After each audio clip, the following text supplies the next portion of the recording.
Hello, good evening and welcome, ladies and gentlemen. Another 2 weeks fly by, and with it we arrive at an all-new destination for round 4 of the 2025 championship for the Dansk Automobile Sports Union F4 Esports Danish Championship Division 1. And we are here today in the United Kingdom for the one and only beating heart of British motorsport. That's right, you guessed it. It is Donington Park National, a circuit which stands near Castle Donington in the county of Leicestershire in England. A circuit that's been the host of many a major motorsporting event, from Formula 1 through to the British Touring Car Championship and World Superbike Championships. And could it be the day today where we see a championship legend drive here?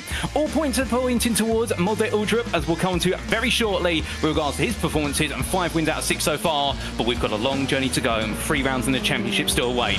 Of course, you're tuning in on what is multiple media channels, including the official iRacing YouTube channel, and alongside me in the content booth, I'm Paul TX141 Walsh, and alongside me is my good friend and colleague Hasse Roma. Good evening to you, Hasse, and how are you feeling today? Well, thank you so much, Paul. I'm feeling excited about this one. The first 3 rounds of racing for this series has been so good that I can't help but feeling really excited for another one here tonight. It's marking the halfway point of the season. We got 3 more rounds of racing left, 3 nights of racing with you lovely lads. And to be honest, Paul, I'm not going to talk too much about the track because you're such an expert when it comes to Donington. We'll get into that later. But I was expecting rain tonight. To be honest, it would have been so British, the most British thing they could have done to it. But it is sunny skies with a hint of clouds. A beautiful day indeed, virtually, for racing. And nothing to worry about in that sense for the drivers.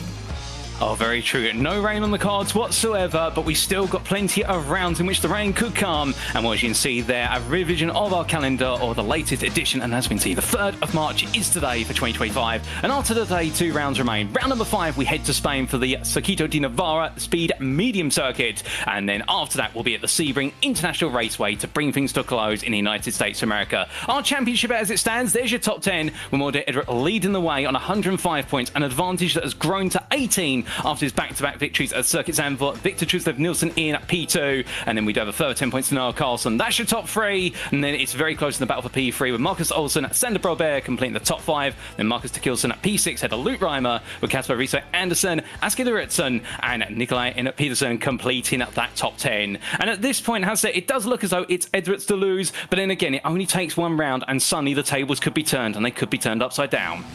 Yeah, what really could come into Molde Uldrup's favor is the fact that we have a drop round for this series as well. So if he makes it far enough with this kind of results, he will be pretty much home and dry come the last round of racing. But he has been imperious. I think I said it last time as well. Imperious in his form. So impressive to see him at Zandvoort as well. A double win for him last time out after having had very, very little practice in the week coming up to the race. I found that to be amazing, to say the very least. We are within the confines of qualifying, if you will, Paul. And Victor Truslov Nielsen, our provisional pole sitter, just 0.02 of a second clear of Noah Carlson, then 3 more hundredths of a second down to Luke Reimer, and then 0.3 of a second saying that it is no more, because Niklas Simonsen, the number 10 machine, just put himself on 4th place provisionally, 0.15 of a second down. So a tight grid here, and one of the relatively short versions of Donington. I think it's going to make for some frantic racing here tonight as well. Oh, 100% with you. And as our drivers make our way around in qualifying, the one thing about the Donington Park National Circuit, why it's absolutely loved by both domestic and international series, is the fact that it's a very fast-flying circuit, as we do see Molde Uldrup making his way into Coppice Bend. But we're going to stay with corner numbers here as best we can, and as far as my memory can remember, turn number 8 that is, as he makes his way down the back straight. The thing about this circuit, the opening 7 corners are all about momentum, about rhythm. You make one mistake at the starter lap and you lose so much speed to the remainder of the lap, and that's why qualifying is going to be absolutely punishing here as he bounces his way over the sausage curves there at the chicane at turns 9 and 10 to complete the lap. And where's it going to put him for what will be at one of his first flying laps? It puts him P4 in the number 22, but a good lap there. But the one thing is, Hasse, I mean, he's been taking victory so far, but his teammate, albeit there's no teams in this championship, it's only a driver's championship, his teammate stroke rival, Victor Truslov Nielsen, he was saying to us into the build-up to today that he wasn't happy about being back-to-back second place at Circuit Zandvoort because he doesn't want to be second to his teammate. He wants victories here. Yeah, and, well, who'd put it past him with the sort of performances he's put in as well, and you see it as well in this qualifying session. He does have the speed, and when you're that close, I think it just entices you to go for it that little bit more and to really want to hammer home the point. Noah Carlson on a provisional pole position now for the first time this evening, Paul, breaking into the 104s with a 104.5. I think that's an 8. It is indeed. And things are happening very quickly now on the leaderboard. Markus Olsen having set the second fastest time. Frederik Sørensen fourth at the moment. Then Malte Ebdrup saying that. Our championship leader now, the provisional pole sitter. 104.932, Paul. A flying lap for Ebdrup. Well, indeed, absolutely flying out the blocks, but I get the feeling, like you mentioned there, the fact those laps are going to keep on tumbling in, and with the times coming on down and the fuel getting low in these Formula 4 machines, it's going to be anybody's guess who's on pole right to the very end. And so many drivers were saying to us in the build-up to this round, the fact that if they look back on their season, the one place where they have struggled more than anything is in qualifying. I mean, I could count with both my hands and also some of my toes the fact the majority of the field drivers all saying the same thing, which is they want to do better in qualifying. And with that in mind, as Noah Carlson now snatches back provisional pole position. Well, we'll see Nilsson coming across the line. What's it going to be here as he heads towards the timeline? He was P4 and a 10th down at the start, and it doesn't look as though he's improved this time. He's going to go again. In fact, he moves to P3. It does improve by a little bit. It's so close at the moment, and it just seems like maybe the track conditions are improving ever so slightly towards the track, getting quicker here for the end of qualifying. Malte Ebdrup with another banger of a lap. He just takes a 10th out of everyone there, and a grid so stacked and so close. That is a pretty big margin. Not putting it past anyone else to challenge for that pole position, I would say. But I think it's pretty important for everyone to keep on running and to get the best in at the very latest, because it looks to me, Paul, that the clouds have been coming in a little bit, and that might just make the track temperature drop. And I think as pretty much everyone who's ever tried qualifying, especially in one of these cars as well, and in a field so closely stacked to one another, that little bit of an edge with the track just getting quicker can give you all of the advantage. Oh, most definitely so. I agree with you there. And the fact is, with 3 minutes left on the clock, and when we do complete qualifying, of course, we go to the grid for the first race of the day, it is only going to tighten tensions at the front. I mean, if we've got drivers separated by not tenths, not hundreds, but thousands in qualifying, we can only imagine how close they're going to be when they do go green flag racing. But speaking of a man who really wants to put aside what happened at Circuit Zandvoort, many of you remember Casper Vrieswijk Andersen, who was looking so strong at the Dutch circuit for it all to go so very, very wrong. He's currently down in what is their P6. I say down because I think he wants to try and get himself into what is at least the top 2 rows as he crosses the line. Goes P3 there, and he looks as though he's coming out with a very fiery approach today. 0.05 of a second between Noah Carlson and the man we're currently looking at, the man in third place, Kasper Risøy.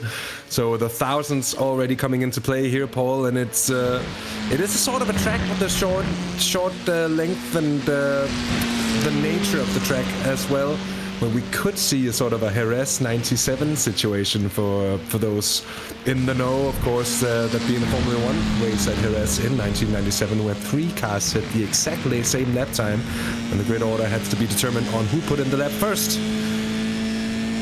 Definitely one for the history books. Sorry, as you were going to say. No, I was just saying, on board with Malte Ebdrup. This says pole lap. I don't know if we're seeing the fastest lap on board here, or if it's live with Ebdrup. I think we're seeing what he put in earlier on for the pole lap.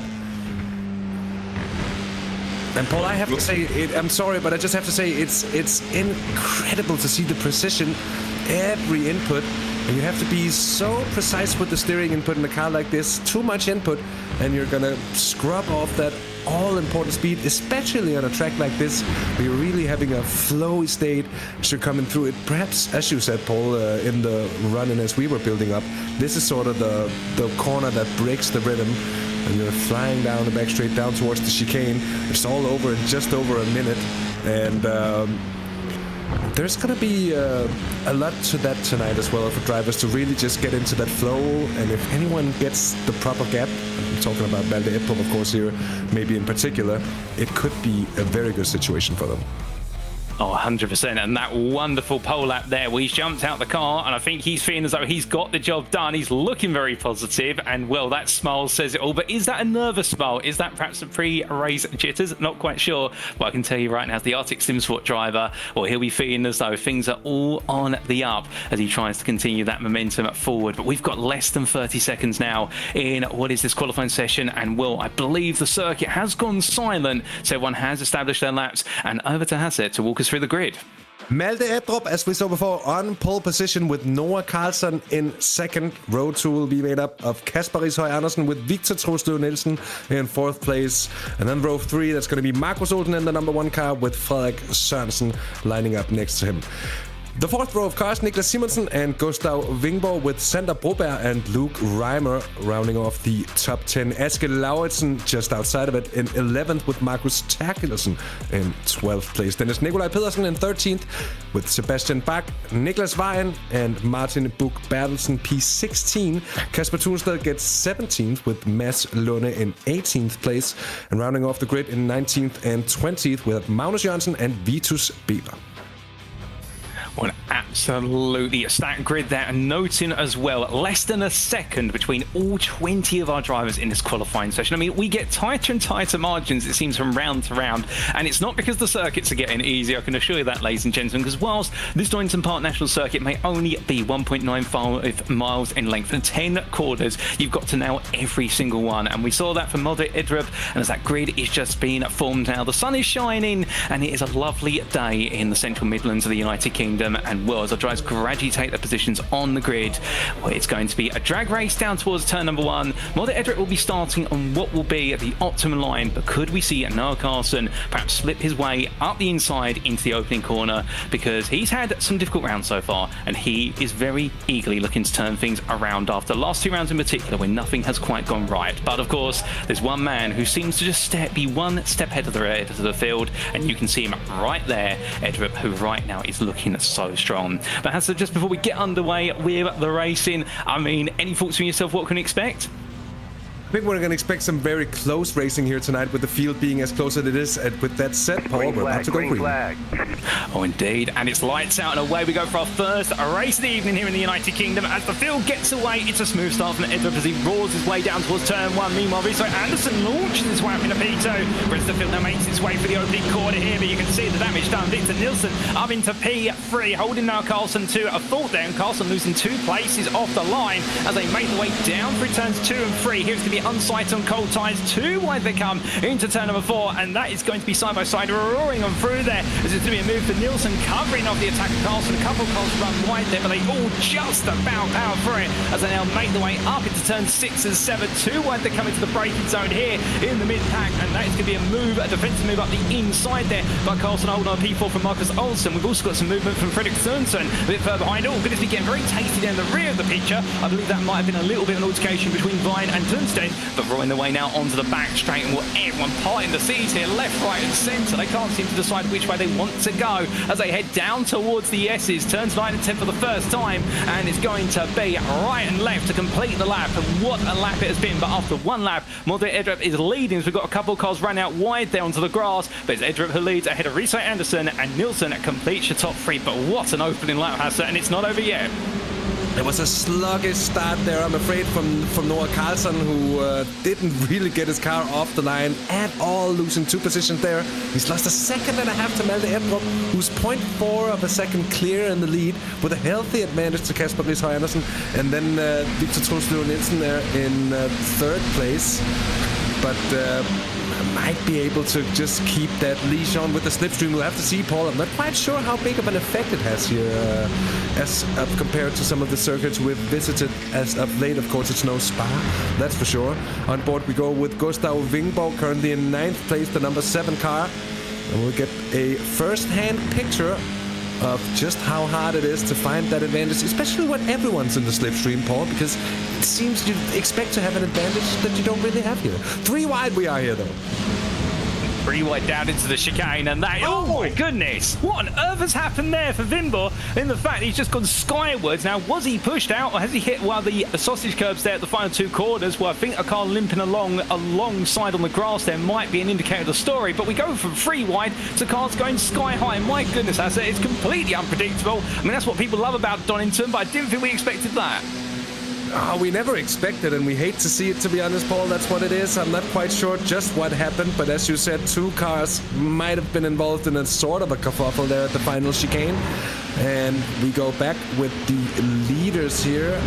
Melde Ebrup still building on the gap, though it's not past the cars behind to sort of keep up. Victor Troslo Nielsen, I'm thinking he's pretty happy he got past on Noah Carlson. We've seen in qualifying that Carlson obviously has the pace. He's going to be in a frustrating position now, not really able to make the move. Here we have a replay on the situation from before. Oh my word! And that was actually a fair bit of a bigger incident.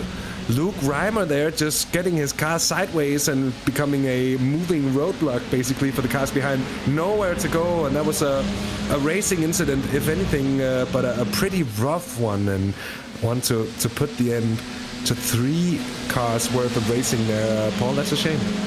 Oh, 100%. And here we're looking at the pictures of Marcus Olsen. He makes his way out of the hairpin at turn number 4. Takes a very long run wide there, and boys, so easy. Oh, goodness me. And the rear cutting loose. There were dirt on the tyres coming through 5, and Will just taking a little bit too much of the curve on the outside and very quickly find himself around, but gets it turned around at the end and will return to live racing. But mistakes coming from drivers, and again, Donington absolutely striking with some deadly moments in the fact that coming back to the instant in the chicane at turns 9 and 10, the fact, but by the time they would have seen Luke Reimer's car going sideways, the drivers behind would have been fully committed on entry, and there was nothing they could do other than pretty much, I think, close their eyes at that point and go, well, it's back to the drawing board. But back at the front of the field, meanwhile, we're looking at Noah Carlson here as he goes on the offensive.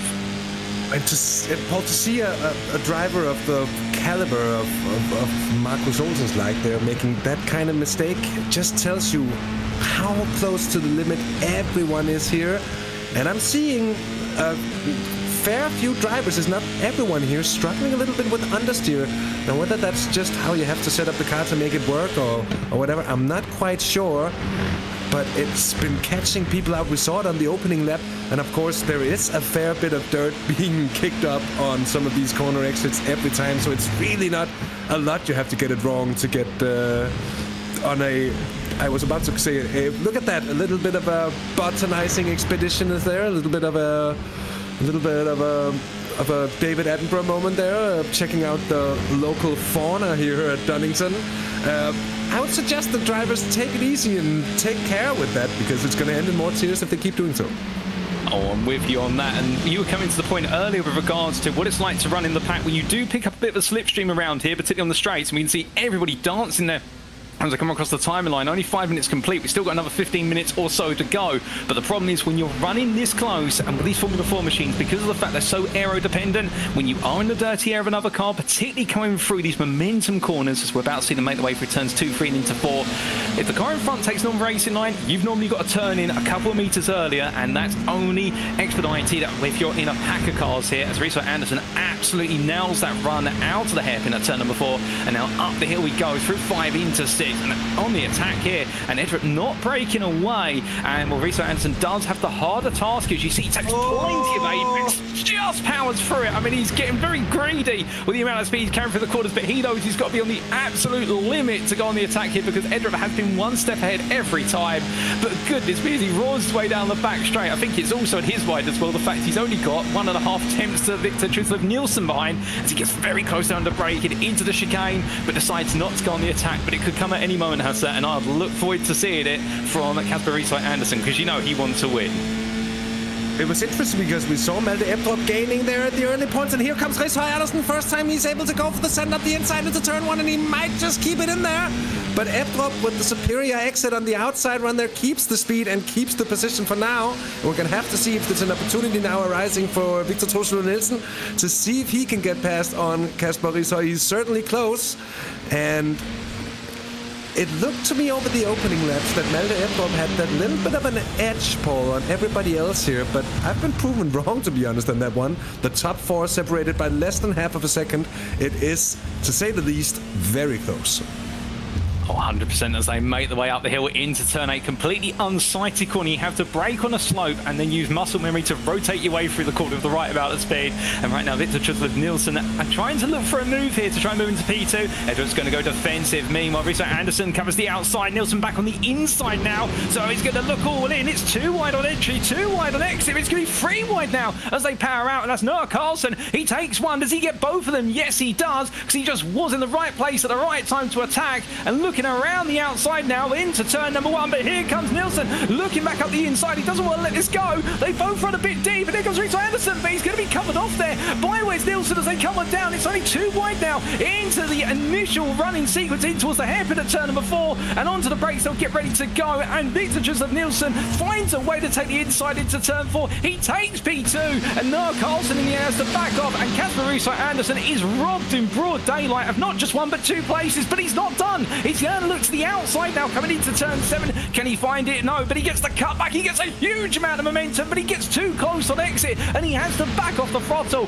And Casper Riso Anderson, once again, you've got to feel for him. If he doesn't find misfortune at Zandvoort, he just picks the wrong time to strike here at Donington. But saying that, it's not over yet. Let's not rule him out in potentially chasing down a podium, if not the win. But look at the gap to Malte Ebdrup now. That fighting, as spectacular it was, has enabled our leader to put almost 2 seconds on them all.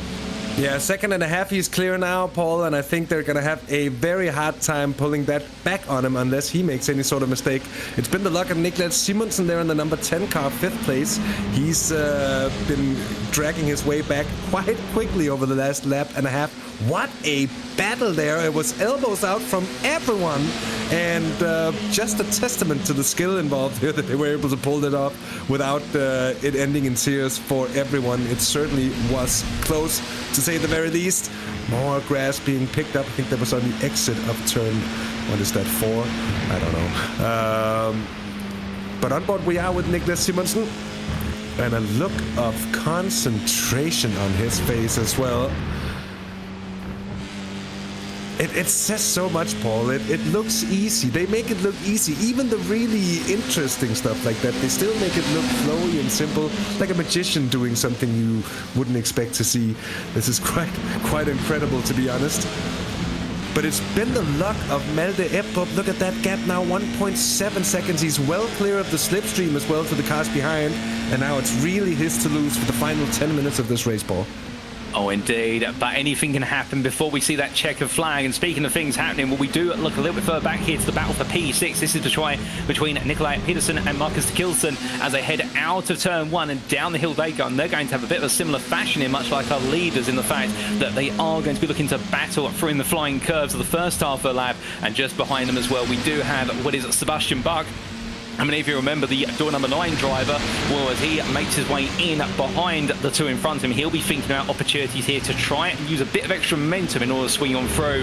And, well, also these 3 drives all in that battle for P6 through to P8. And if you're Sebastian Bach, you might be winning some extra points here, but you could also give yourself a reverse grid pole for the purposes of race 2 by finishing 8th place. Remember, it's the top 8 inversion, ladies and gentlemen, for our grid for race number 2. So therefore, Bach right now will be watching this with a keen interest and thinking, is it worth attacking? But speaking of attacks here, do we see a move coming from Pedersen? No, we don't. He waits a little bit longer, and, well, I think Marcus de Kilson will know that an attack is coming, just not quite yet as they head across that timeline. A bit further back is Aske Lauritsen, and he is only 2.5 seconds off of this battle. He could get involved just yet. His pace is seemingly a little bit faster, so he may just have a role to play here, depending on exactly how this fighting all plays out. But whenever you look inside this top 10 or outside, we've got fighting. Also off screen, we have had a change between Vitas Bever and Lucas Vine in P10. Bever now moving into the top 10, but we continue to watch here the running order as they make their way through. And, well, from them, we now look back to, and that's a bit of side-by-side between that Vine and what is Casper Tunstedt. Tunstedt in the all-white machine, the black helmet, and then you do have that Vine in what is the white and red machine. He's going defensive here, and Tunstedt looking to go on the attack. Oh, goodness me, what on earth's happened there? You've got to drive into the gravel. I believe that's Nikolai Pedersen? It is, and we'll have to just have a look at the replay in a moment's time, Paul. I have no clue what happened in that situation. Could have been a tiny contact, making... Oh, that's a little bit more than a tiny contact, but he's just, I would say, late to the party there. That's Nikolaj Pedersen. Outbreaking himself more than ever so slightly and getting pretty much away with it. That could have been much worse. It could have been the end of the race. I don't know if he's picked up any minor damage, but it didn't look that way to me as we were seeing it here before. We're on board with Kasper Rishøj Andersen. Down in 4th place, he is. Victor Truslov Nielsen is the guy he's battling against. He has a huge run, but Truslov Nielsen just sort of gets him blocked off there. And back to square one this time around, though. It's Niklas Simonsen squeezing through on Rishøj Andersen down into 5th now. So Niklas Simonsen did catch up, and he's done a good job of getting himself involved in that battle as well by gaining that position. He's now challenging Victor Truslov Nielsen for podium place here. Oh, he is, and that's some absolutely brilliant opportunities in there by Niklas Simonsen, just seeing where his rivals all grew together and carried the momentum out of turn number 7 to make that move happen as they come out of the chicane and onto the start-finish straight. 7 minutes. The clock continues to tick away, and as it does, all of the drivers right now roaring the way down in towards turn number 1. With a race leader being 2.5 seconds clear at the front of the field, it does look as though, bar exceptional circumstances, it's Molde Edwards to lose. But meanwhile, the big question is who's going to be the runner-up here out of Noah Carlsen, Victor Truslov Nielsen, Niklas Simonsen, and Kasper Rishøj Andersen. Andersen at the back of this quartet now, but they're all getting ready to do the dance, it must be said, as they roar the way up the rise here on the second half of the Donington lap. But I think it's going to be a little bit of calm here before they look to go on the attack. And, well, as they roar the way through, Noah Carlsen will not be breaking away from this anytime soon unless everybody behind him gets involved in an altercation. Not that we're expecting one to be. We've seen some absolutely brilliant battling up racing between them all so far, and as they make the way out of where's the right-hander of turn number 8. Well, ladies and gentlemen, we do have some shooting verdicts with regards to incidents from earlier on in this race, which we're going to brief you on very shortly. And I did have the chance to catch up with our stewards in the build-up to today, but more on that a little bit later in today's broadcast. But as the drivers come across that time in line, all time continues to trickle on. And I think, Hasse, we might have a word on what is a stewarding decision. Yeah, we can see Markus Olsen is to report to the stewards after race 1, so he's going to get a scolding for whatever his part in his earlier incident there. And, well, of course, we don't know what the outcome of this is going to be, so we'll have to keep our eyes and ears open to that. Still the battle for second place raging on. 2nd through 5th here, Paul. And Victor Truslov Nielsen, you said he wanted to win a race here. It looks to me that he's going to have to settle for being able to make it a 2nd place here, if anything. For the first heat, at least. And then, of course, as always, the reverse top 8 is going to make it very interesting for the 2nd heat here tonight, because it's going to be a different challenge for Malte Ebdrup, who certainly isn't going to be able to just run away with it like this. And last time out at Zandvoort, if you remember, there was a little bit of chaos involved, and if you will, maybe a little bit of luck as well, that went the way of Malte Ebdrup. And what I think I can say about that, Paul, is that he has made very, very few mistakes so far this season, and luck just seems to shine on the people who don't make mistakes as well. And by now, Malte Ebdrup looks like the driver to beat, the class of the field. Just that little bit quicker than everybody else. And of course, with all the squabbling that's been going on here behind, that's enabled him to break away, and there's clear daylight between himself and the following 4 cars here. And I think they will have called it by now that this we're seeing is a race for 2nd place. 4 minutes to go. Just a few more laps here. I think that'll be 3 or 4 more laps from here on, and we'll see just how it all pans out. Oh, we will indeed. And just whilst we were discussing that, we were talking about the fault of not making mistakes and a bit of bad luck. We did also see that a brief cut towards Magnus Jørgensen, who had a bit of a mistake coming on through what was the chicane, and that cost him a lot of momentum, dropped him down to P12. So a bit of a frustrating moment there, only a couple of laps ago in what is that battle to finish at the bottom end of the top 10. But staying up the front here with what is our battle for P2. Very close, and to your point there, which you raised, Hassan, a very good point in the fact that we have seen some good fortune at Grace, our championship leader. That's not to say, however, he has not proven himself to be one of the very best in this field for the 2025 championship campaign. But I do wonder if we don't see any major instance like what we saw at Circuit Zandvoort, which were unfortunate, but they do happen given the intenseness of the racing.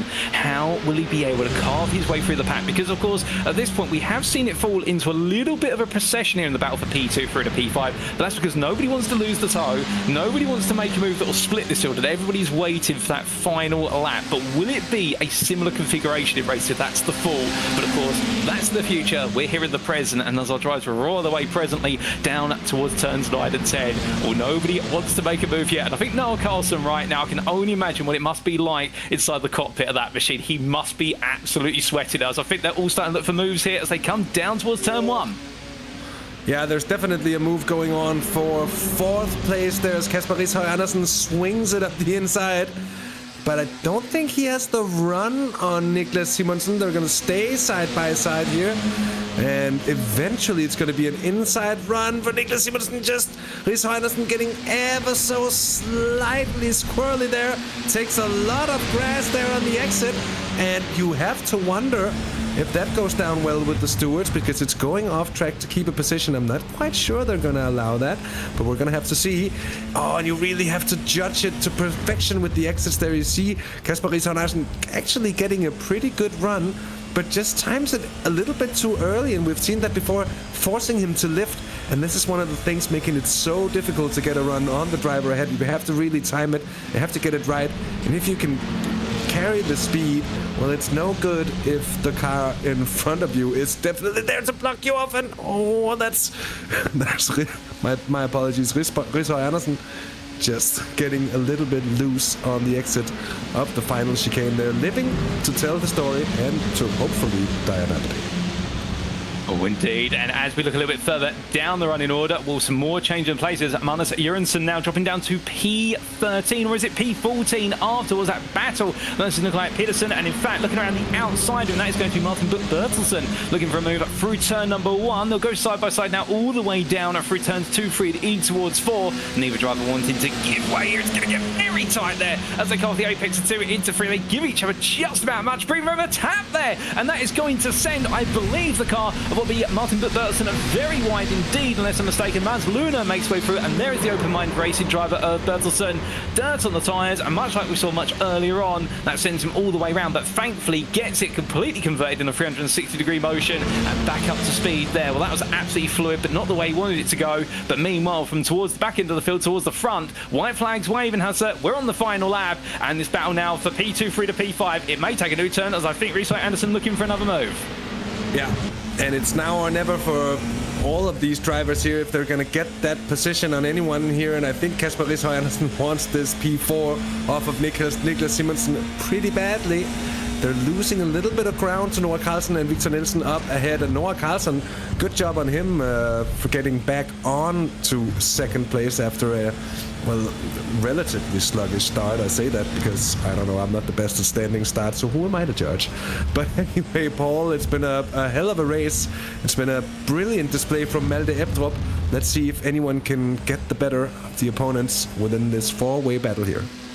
Oh, indeed, was that four-way battle. It builds its crescendo behind. Meanwhile, this man, he kept his cool early on. He put it on the front row of the grid on pole. And, well, he's taken 4 wins in a row. And he's now going to make it 5 in a row as Malte Ebdrup comes to line. The checker flag waves, and he takes victory in Heat 1 here at Donington Park. Behind him, it will be Noah Carlson who takes P2 ahead of Victor Truslov Nielsen at P3. It'll be Nicholas Simpson at P4, and then Kasper Rishøj Andersen who completes the run to P5. And then it'll be Markus Tekilsen, Asker Lorentzen, and then we have Sebastian Buck who will take home P8, and with it the pole position for race number 2 of the day. Congratulations to him for sneaking that one. And then we can see the top 10 completed by Vitus Bever, ahead of Kasper Tunstedt, who started brilliantly and has finished inside the top 10. I believe his first top 10 of the season, unless I'm mistaken. And as the rest of the field makes its way on a cross line there, we do have a couple more finishers, including what is the likes of Martin Bertelsen coming across there, P15. And what a challenging race for some, but definitely a fascinating one. But there are the the results, ladies and gentlemen, and as we can see, Mulder Edrup taking that victory by 3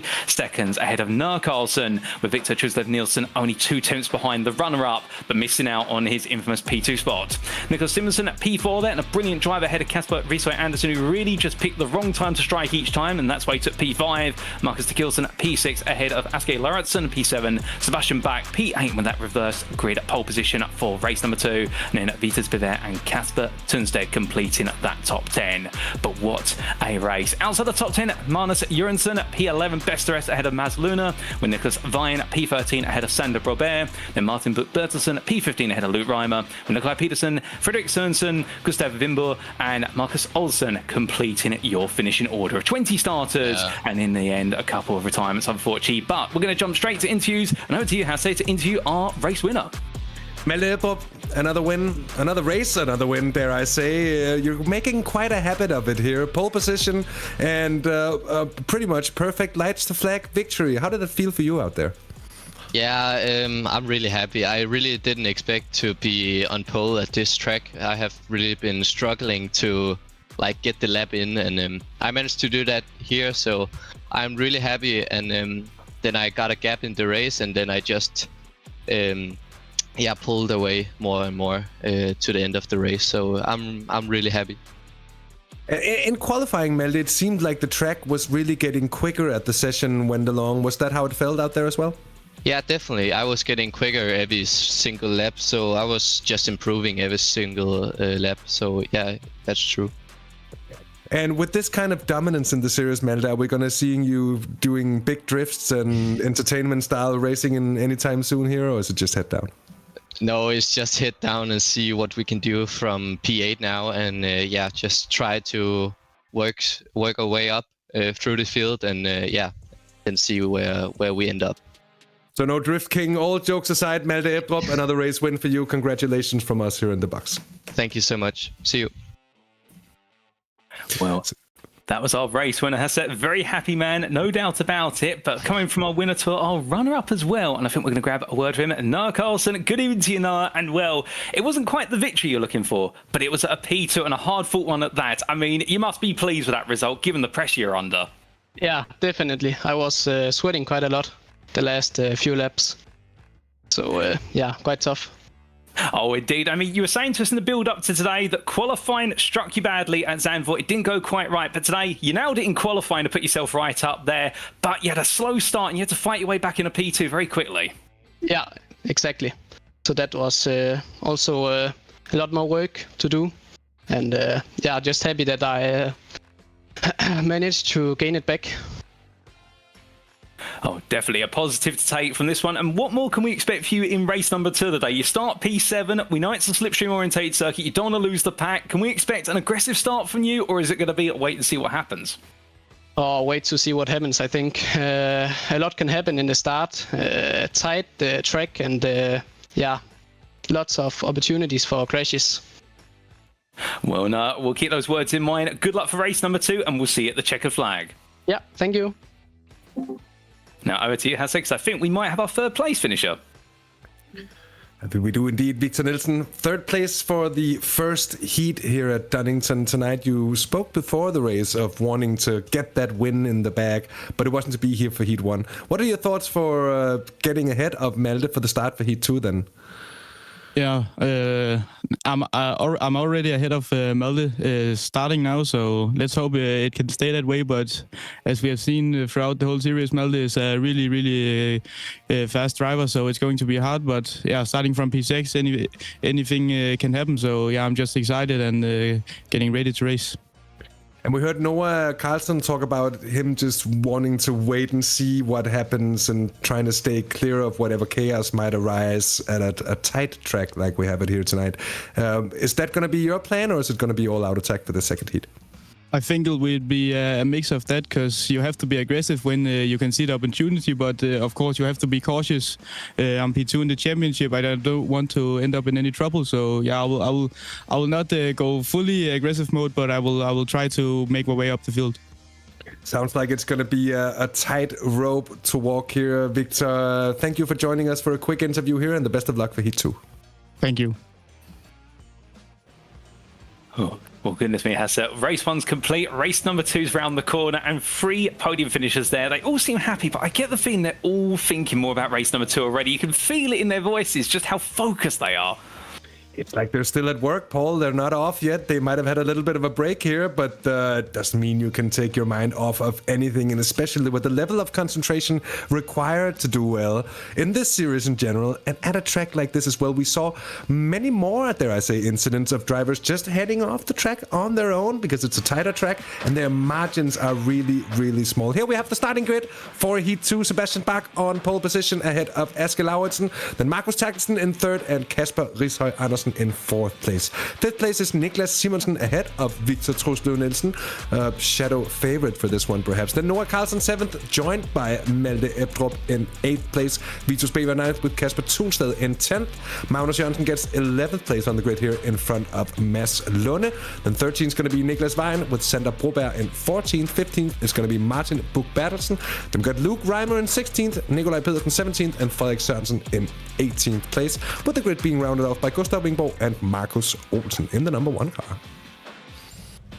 Indeed, and with that grid gradually getting itself into position, we do have a little bit of time before they do see the lights go on. And some of you who are eagle-eyed, that you may have noticed a plane taking off in the background as we're getting ready to go to the grid for race number 2. And of course, the Donington Park circuit located downwind of the local Donington National Airport. And well, I believe it's what is known as the East Midlands Airport, if I'm a little bit more accurate in my geography. But we did see one of our drivers take flight over one of the sausage curbs earlier, and perhaps channeling what was the flights taking off. But either way, indeed, the circuit highly accessible in the United Kingdom and very approachable with regard to being able to go racing at it, whether it be on the simulator or in real life. But as our drivers get their heads down here and get ready to go once again, a little bit of trivia for those interested with regards to our stewards. One of the things they do, and I don't know if you were aware of this, Hasse, is the fact when they see incidents, they judge them as if it was a real life racing incident, because all of our stewards, a team of 4, they are all racing drivers in reality. They've got plenty of experience as well as on the simulator, so they decide to take it as if it happened in reality, and it shows in the severity and also the consistency of the penalties. And I like to see that as well, because of course the one big difference there is between the sim and real life that you can't really get back into is the fear of death that you have to have in real life. It goes wrong that you don't have, at least yet, in motion rigs in the sim. With that said, we're about to go green here, Paul, and I think it's a good start for Sebastian Bach. And not the same can be said for Aske Lauritsen with Markus Terkelsen grabbing second place. Kasper Rishøj Andersen already up in the third. They're going to get 3 wide for turn 1. Oh, and someone's wide there. That's the 13 car. That's Aske Lauritsen. It's dropping way down the order, Paul. It's a good start, though, for Sebastian Bach, Markus Terkelsen, Niklas Simonsen clinging on to it there. 2 wide as they still are. And Simonsen, I think, is going to take that position away from Kasper Rishøj Andersen, just like he did in the first heat as well. And looking back, it's Noah Carlsen still ahead of Malte Ebdrup, so no big moves being made. As I say that, that's a major move, and it's contact. And I don't know how they kept that on track. That is one of the best saves I've seen in a very, very long time, Paul. That seemed bound to go wrong, and here we are. Everybody's still racing. That's incredible. I am speechless. That was absolutely 1 millimeter from disaster, and they managed to keep that out of trouble as best they could. And Kasper Thunsted, a special mention to him, he was right in the midst of it all, but we'll come back to that shortly. To get very close there for the chicane, and it's the 2 Arctic Simsport teammates who absolutely go side by side. Mulder, Edvard, Banu and Nielsen, and meanwhile the 17 of Vitus Bever decides to try the rallycross line, then to go around the outside. It's not going to work. He has to back off in the end as they head into turn number 1. He thinks about trying to force the free wide. There's contact, and Vitus Bever goes wide, and who was that contact with? I think it was with what was Nielsen, although I can't quite confirm it. But what I can tell you is that Magnus Jørgensen, who had a difficult end to his race 1, he suddenly finds himself all the way up in P6. He's just simply avoided all the drama, and there's even more. Mads Luna looks up the inside into turn 4 versus Victor Nielsen, and Nielsen holds him off for now. But where on earth did Jørgensen come from? Well, I don't know the answer to that, but what I can tell you is he's suddenly in P6, and I think he's going to be having an absolute grin on his face. But hold the phone, it's almost 2-3 wide there. It's turn 8, they on the back straight. Niklas Simonsen in a good position here. He's got a great run on the outside, and he might just... You know what? He's going to be busier defending. That's why he goes to cover. Oh, look at this. No, he might just have to run on the lead car, but he doesn't in the end, having to settle for second. That was our championship leader with a huge drift there, maybe taking me up on the word there. That was worthy of the Drift King indeed, Paul.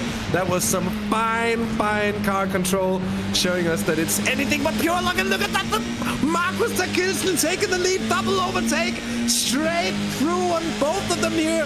Niklas Simonsen trying to get on through as well, but there's a car there on the inside. You can't just squeeze him, mate.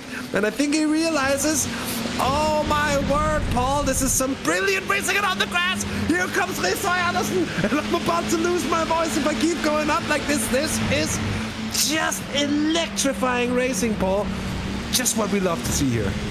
Oh, 100%. And Risøy Andersen, you can see there, he wants redemption from race number 1, and he's going to go in for it around the outside of turn number 8, and he moves into P2 here ahead of Markus Takilsen. In the end, backs up, I think, wondering exactly when this fight needs to stop, because look at the field behind there. You've got the top, what is 8 there, all crowding up together, less than 2 seconds between 8 cars, and Sebastian Buck may be leading this right now, but Kasper Risøy Andersen, I think if he can go for the move, and he's immediately about to do what exactly I'm going to say, he's going to try and go for it, because he wants this lead and he wants to break away as they head on to another lap. It's crazy. I think 3.5 minutes complete and it's been non-stop. There's Takilsen up the inside again. He just lunges it up the inside. Nine the space to do so. Risøy Andersen cuts back, but now Buck decides, okay, I'll park it on the apex of 2 because I know that's exactly where Kasper's going to go for it. So Risøy Andersen now finds himself 2 wide as we look back from the popcorn seat view here of what is on board with Niklas Simonsen, and Risøy Andersen just about makes the corner, takes a little bit of liberal literacy there in the grass, but as they make the way through, he takes 1, he's going to look for 2, it's going to be on the inside to outside now through turn 6 into 7, and it's going to be Simonsen looking all the way around the outside,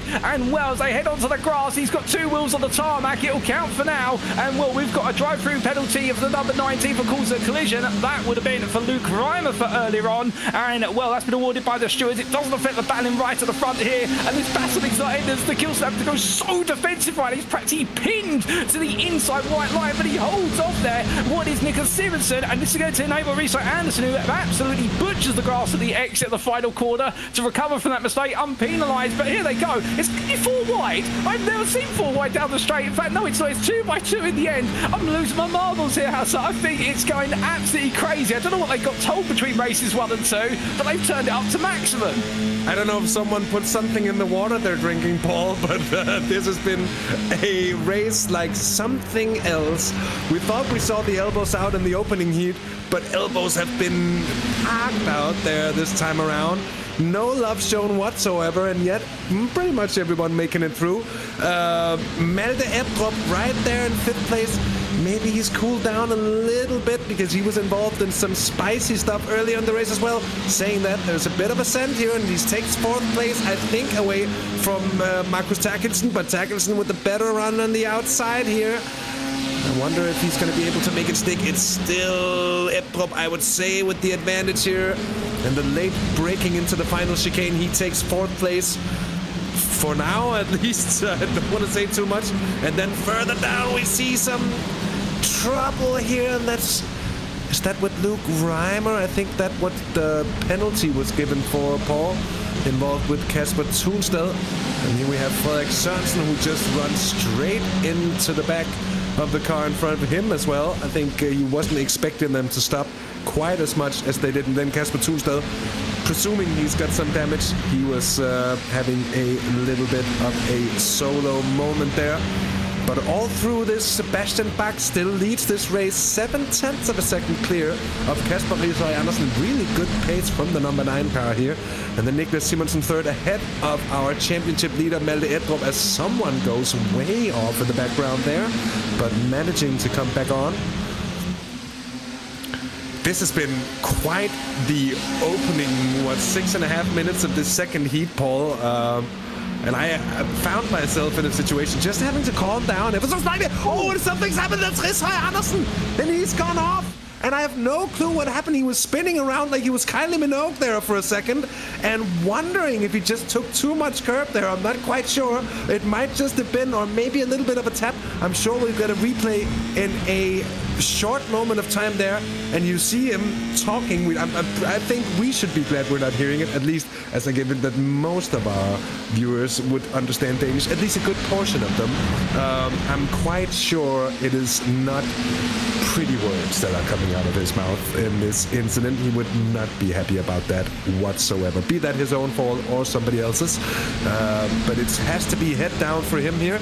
Markus Terkelsen and Niklas Simonsen changing positions here again, as Malte Ebdrup has found his way up into second place, Paul. I somehow managed to miss that. My apologies, but here we have the championship leader now chasing down Sebastian Bach with a 1.8 seconds. And here we have it. But Jesper Risøj does indeed just loses on his own. That bit of car control, though, to grab it and grab a hold of it on the grass like that, Paul. Just incredible that it didn't end up worse.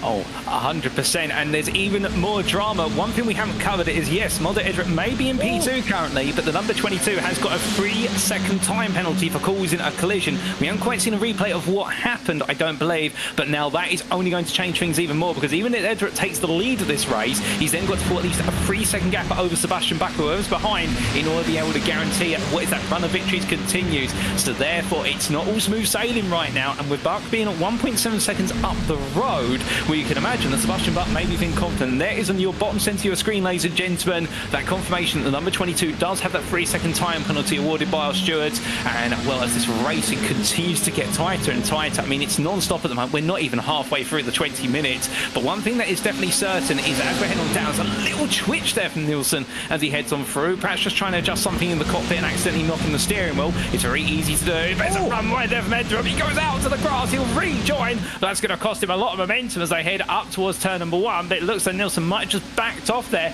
aware of what's to come. And meanwhile, in the rear of the picture, you'll notice that Risøj Andersen now leading a second pack of cars with Marcus Olsen and also Noah Carlson right behind him. And they're all fighting over P8 with everything that's happened as our drivers roar and romp their way down in towards turn number 4 once again. But as they do, well, right now we have got 2 packs forming, absolutely brilliant battles inside the top 10, and anything can happen before this is all over. And I would not put it past potentially this fight for the last 2 spots of the podium, if not the win. Well, I think Mads Luna and Niklas Simonsen might have something to say about wanting to be on those podium positions. Yeah, definitely so. And you have to wonder if Malte Ebdrup and Victor Nielsen can stay good friends here on track. I'm sure they are in real life, but here on track for now. Because if they start battling, they're going to pretty much hand at least a very good chance of winning it on a plate to Sebastian Bach. As for now, they're gaining ever so slightly, but it's not a lot. But if they start battling, going too wide and start really obstructing one another, that gives Sebastian Bach the chance of running away with it, but they're catching back up to him. They're catching into the slipstream now. Malte Ebdrup with his teammate on the wheel. And Mads Lunde, Niklas Simonsen, Markus Terkelsen, and Magnus Jørgensen 7th. And then Markus Olsen, I think, got the better of Jesper Risøj Andersen in that battle for 8th place, the number 1 car, having moved up from last place to 8th. Through, well, just over 10 minutes of racing here, Paul. As we are into the second half of the race, I see no sign of it dying out whatsoever here. It's one of those races that you wish just could last a little bit longer, right? Could we just race for half an hour here? Why not? Just throw an extra 10 minutes in there. That'll be great. But we got to keep our promises as well, I think, to the drivers. They'll be having about 10 minutes for them. It's going to be like interval training. It's going to be really, really hard physically as well as mentally here. On board we are with Mads Lunde.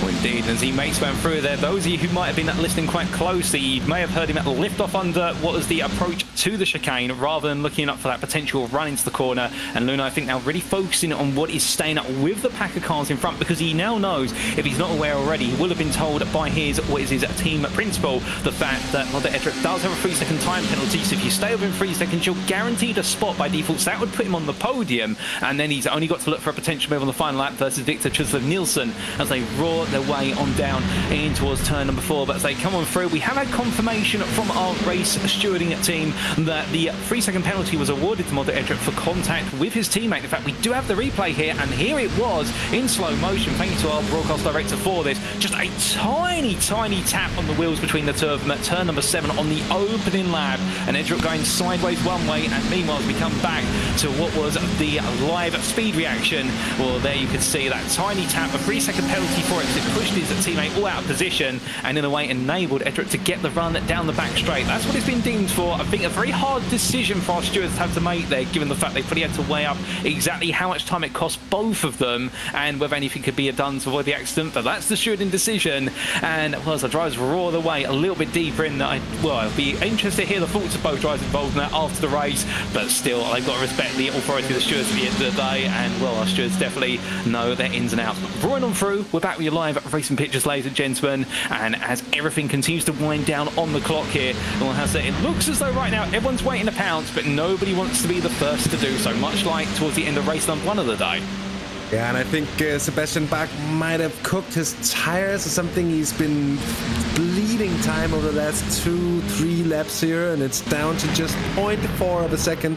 They've gained over a second back on the lead car here, and I think that is the main reason for the truce as well, because they want to make sure, of course, Malte Ebdrup with that 3-second penalty, he might just be ever so slightly out of the picture. We'll see who can stay within those 3 seconds of these drivers, but they want to make sure that they race for the win here. And the truce, as I'm calling it, because I think it's going to kick off again at some point. But we're seeing a truce right now to make sure that they can catch back up to Sebastian Bach. That has very much happened. And this is a good chance for Malte Ebdrup, who's now really in the closer vicinities of the slipstream of Sebastian Bach. And I don't think it's going to be a question of many corners before we see a move being pulled by the championship leader. Maybe to see if we can get past Sebastian Bach, and then Bach can hold everybody else up and they can start battling. Well, you never know what happens. Still 6 minutes left to go. Here we see a little bit of a touch of the grass there for Sebastian Bach, and Malte Ebdrup is selling dummies left hand and center, and he's gonna go around the outside of the place where he has absolutely no right to do it, but he stayed there and he's gonna make it 3 wide. 2 wheels on the grass there for Victor Trostøl Nielsen. Still 3 wide and towards the final chicane. Ebdrup pulls off. He's thinking about the championship, and Victor Trostøl Nielsen takes the lead.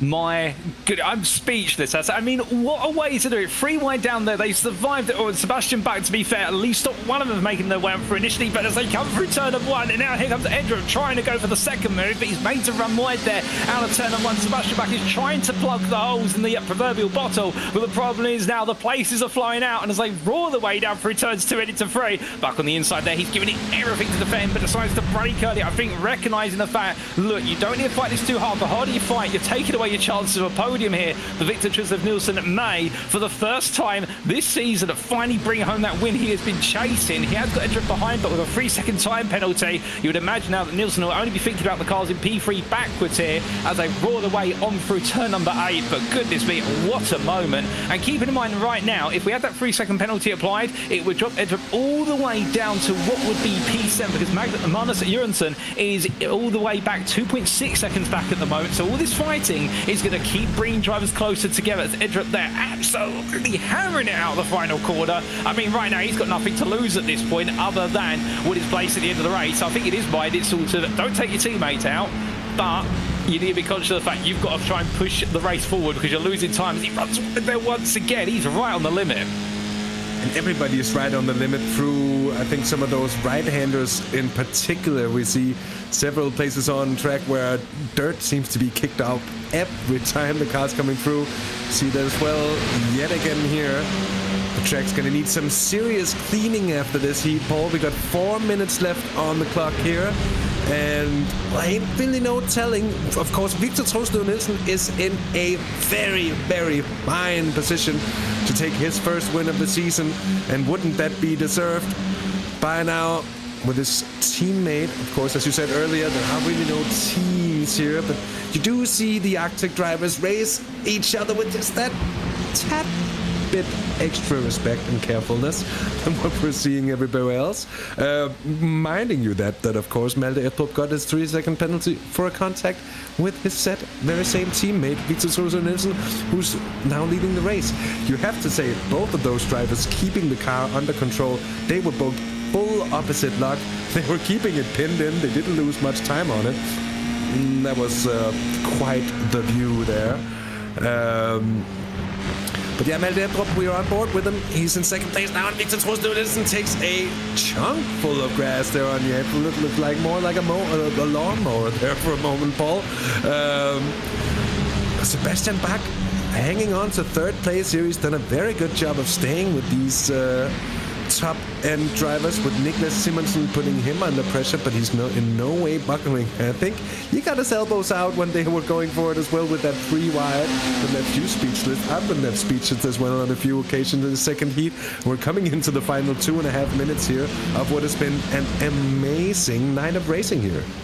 Oh, 100%. And whilst all this is playing at the front, you may have noticed in the rear of your picture the fact we do have that battle for what is P6 through to P8 between Markus Tekilsen, Marcus Olsen and Magnus Jørgensen. That has now fallen away to 4 seconds off our leaders, so therefore they are not within the time window for Malte Ebdrup's 3-second post-race penalty. It does look as though that for Tekilsen in particular, he has lost a bit of time over the course of the last couple of laps. I think the tyre life starting to go against him, and meanwhile Olsen and Jørgensen fight each other. But here is a look at our 2 race leaders right now, the 2 teammates turned rivals, and indeed it's a duel at Donington between them before that race win on circuit at least. And it's going to be Nielsen who's trying to hold on here as much as he can, but Malte Ebdrup is going to push him every step of the way. So the bigger the gap they can pour the rest of the field, the more it benefits Ebdrup as they roar their way out of turn number 8. But Sebastian Bach, they're staying close as well, and credit where it's due to Bach. He could be on course for his first ever second place in this championship season, and he would be absolutely ecstatic with that. I think he would like a win more,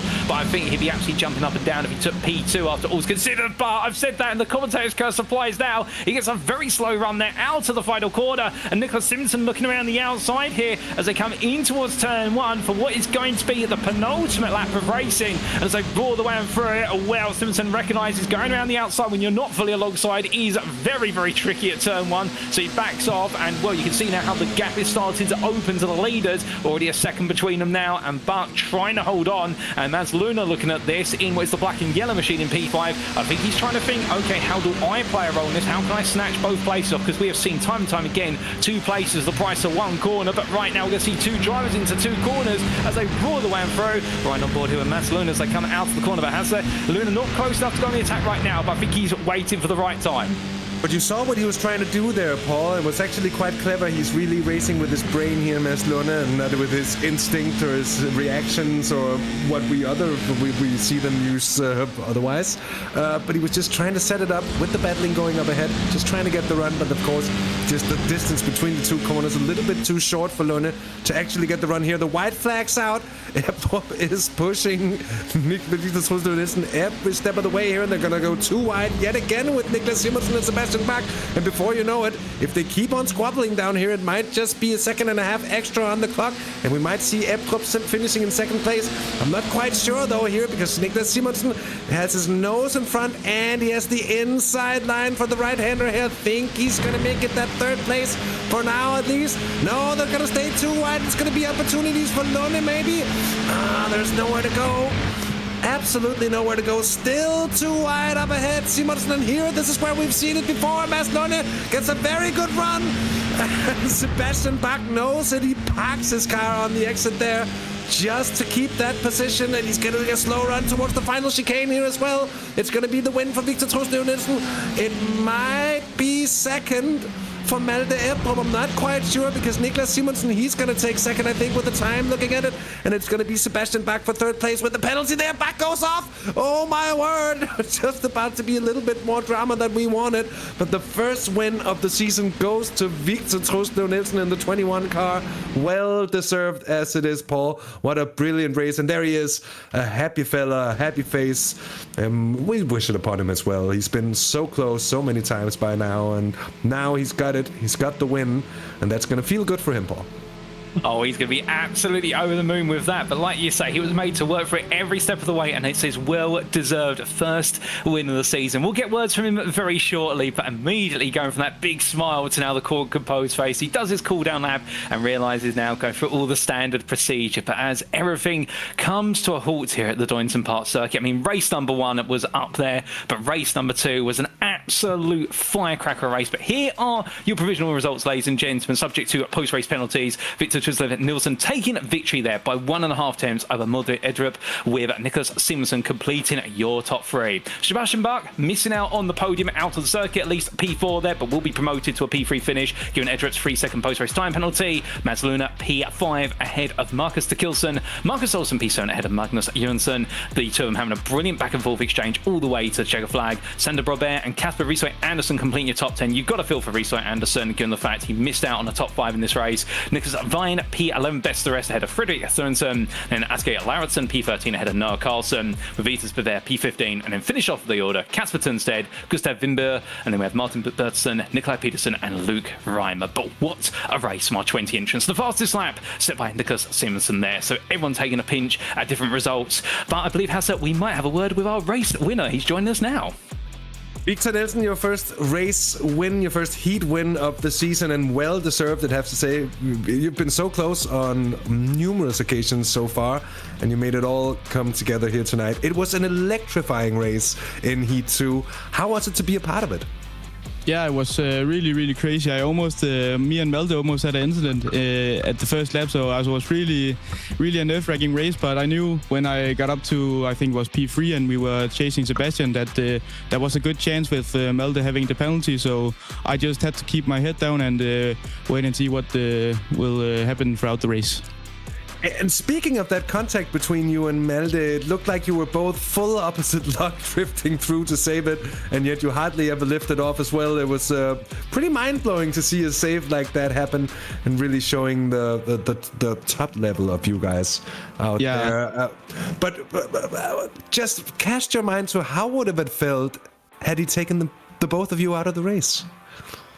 Yeah, it would have been a really, really shit race. I think he was lucky with the 3 seconds. If I had gone off there, I think he would have gotten a bigger penalty. But when he hit me, he said, I love you, that you didn't spun there, Victor. It was really crazy. And he, going into the corner, he told me, I was giving him the draft so he could overtake, and he told me, go so I can brake late and overtake the guy. And then he braked really, really late, and he hit me, and we almost spun. But it was a really close moment, but I managed to get the win, and I'm happy with that. Yeah, it must feel great, Victor. It's been a long time coming, and finally with you on the top spot. How do you think that puts you for the final 2 rounds of the season? I don't think it makes any difference, because we all have seen how fast Malte is, and he made a mistake, and we all made mistakes. So I just have to not make any mistakes throughout the last rounds, and maybe I can snatch the championship. But it's going to be really hard, and I'll go all out for it. Victor, congratulations on your first win here tonight, and thank you so much for taking the time to chat to us in the commentary booth. It's been a pleasure. Thank you. Well, ladies and gentlemen, we come from our race winner then to our second place finisher after post-race penalties are applied. Nicholas Simonsen joins us now. Nicholas, good evening to you. And I mean, that grin says it all there. A P2 finish at Donington Park for our second race of the day. You looked like you worked hard out there, but how does it feel to be back on the podium? It feels amazing, to be honest. It was a good fight and some chaos, but we managed to get the P3 on track. Now, you say chaos. I mean, those opening laps, at certain points it was 3 wide, some points it was 4 wide. There were some rallycross lines thrown in there. I mean, you trimmed a few bits of grass as well. I'm sure you might have picked some up at the cockpit. I mean, just take us through it from your perspective, because it just looks though it was anywhere and everywhere on those opening laps. It really was. When you move around and sometimes you're 3 wide, and it was complete chaos. It was kind of scary as well, to be honest. Oh, it may have been scary, to be fair, but you kept it together. And in the end, as things started to settle down, it looked as though it was all about, in the end, battling for what would be that runner-up spot. I mean, for yourself, there were some great moves out there, and you managed to pull one on Sebastian Bach right towards the end. Just take us through how that felt. It was very difficult because of the slipstream and everything, but it felt good, I would say. Felt amazing. Knowing the Malte had a penalty, also just knowing that it was actually P2, it was amazing feeling, to be honest. Oh, definitely. And just one quick question before we do let you go. 2 rounds remain. We head to the Circuito de Navarra next time out for round number 5. Can we expect you to be back on the podium there? No promises, but I'll do my best. Oh, brilliant. Well, we won't hold you to it, but congratulations on your results day, especially the P2. Well deserved, and we'll see you again in 2 weeks' time. Thank you.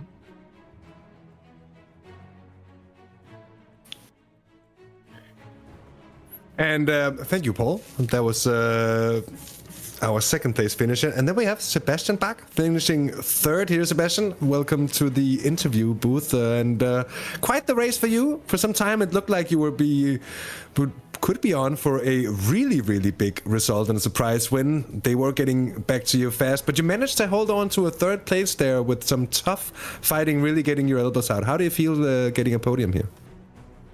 I mean, I think it was okay compared to the amount of training I had. So I'm really happy to finish P3 today. And having the top drivers of the competition breathing down your neck, catching you up slowly lap by lap like that, how does it feel being in front and having to fend them off? It's a situation that some of us will maybe never know. I mean, first of all, I think it's a little bit nerve-wracking because I'm not a top driver in this, I would say. So I think it was okay.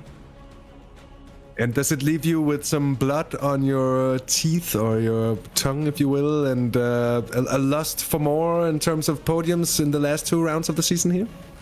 Yes, of course. Now I'm done with the Formula Winter Series in Spain, so now I can train a little bit more. So I'm ready to get some better positions now, maybe. Sebastian, congratulations on your podium finish here, and all the best of luck from us here. I'm hoping to see you on the podium once again. Thank you. So, Paul, that concludes our interviews for tonight. A brilliant round of racing and some happy faces to show with it there. It's been, well, as you said, Paul, before, Heat 1 was good. Heat 2... up there with the very best, up there with Spa, the opening round of the season. That was some of the best racing I have ever seen, hands down. Just fantastic. Oh, 100%. I'm with you on that. I mean, it was incredible today at Donington. We saw heroes rise. We also saw some of our mainstay heroes fall to a degree, and it really has opened up the racing all the way through and through the field. There were some absolutely incredible drives wherever you looked. And I mean, we couldn't cover them all, but the ones we did cover definitely deserved their time in the spotlight. And well, just think that's round 4. We've still got 2 more rounds to go. It's going to be incredible all the way to the finish here. And well, as we can see, ladies and gentlemen, as we romp our way through the calendar, we've got 2 more rounds. The Navarra Speed Circuit Medium welcomes us next time out on the 17th of March, and then we have the Sebring International Circuit for March the 31st. I mean, Hasse, 2 rounds remain. We're going to be smiling all the way to the finish, aren't we? Yeah, definitely so. There hasn't been one round that's been a disappointment in any way here with the Daisu F4 Esports Championship. So it's been great, and it's going to be great, and I dare say that you don't want to miss it as well out there. You're gonna watch. You're gonna want to watch in 2 hours, or 2 hours in 2 weeks. My apologies, and in 4 weeks as well for the season finale at Sebring. For tonight, Paul, may I do the round off?